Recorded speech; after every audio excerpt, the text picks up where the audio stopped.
Hey guys, so if you have a Whirlpool oven and you're looking for how to reset it after power outage, so the one thing that you can do is that if a recent power outage is occurred, turn off the household circuit breaker for the range for 1 minute. Then reset the circuit breaker and monitor the range for 1 minute to ensure the error code does not display again. Verify range operation is normal.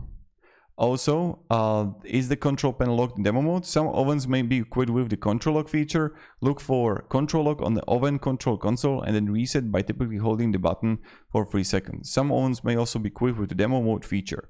When demo mode is enabled, the oven will not operate and the control will display a short presentation highlighting the features of the range.